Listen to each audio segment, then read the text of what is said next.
Hello friends, welcome to Dhana's tips.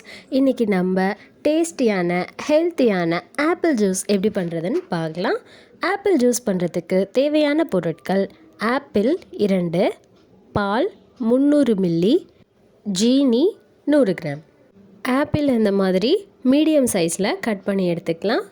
Apple டெய்லிக்கும் சாப்பிட்டுட்டு வந்தால் அது நம்ம உடம்பில் உண்டாகிற எண்ணெய் சுரப்பை எல்லாத்தையும் கட்டுப்படுத்தி முகப்பரு வராமல் தடுக்கும். இது தோல் புற்றுநோய் வராமலும் தடுக்க உதவி செய்யும்.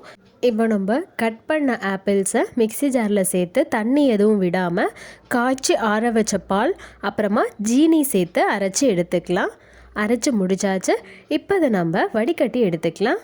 1 கப் ஆப்பிளில் 2.6 கிராம் அளவுக்கு நார் சத்து இருக்குது. இது நம்ம சாப்பிட்டோம் அப்படின்னா ரொம்ப நேரத்துக்கு நமக்கு பசி எடுக்காமல் இருக்கும். நம்மளோட உடல் எடையையும் குறைக்க முடியும். ஆப்பிள் அப்படிங்கிறது ஊட்டச்சத்து நிறைந்த பழத்தில் ஒன்று. இதில் நிறைய ஆன்டி ஆக்சிடென்ட்ஸ், விட்டமின்ஸ், தாதுக்கள், நார் சத்துக்கள் இருக்குது. டெய்லிக்கும் ஒரு ஆப்பிள் நம்ம சாப்பிட்டுட்டு வந்தால் டாக்டர்கிட்ட போகணுங்கிற அவசியமே இருக்காது. ஆப்பிள் பார்த்திங்கன்னா இதயம், மூளை, இரைப்பை, குடல் அமைப்பு, எலும்பு, அப்புறம் கண் சம்மந்தமான நோய்கள் அபாயத்தை குறைக்கிறதுக்கு உதவி செய்யுது. மிக்சியில் அரைச்ச பேஸ்ட்டை வடிகட்டினதுக்கப்புறம் உங்களுக்கு தேவையான அளவு தண்ணி சேர்த்து ஐஸ் க்யூப் வேணும்னா அதில் ஆட் பண்ணிக்கிட்டு ஆப்பிள் ஜூஸை டேஸ்ட் பண்ணுங்கள். டேஸ்டியான ஹெல்த்தியான ஆப்பிள் ஜூஸ் தயாராகிடுச்சு.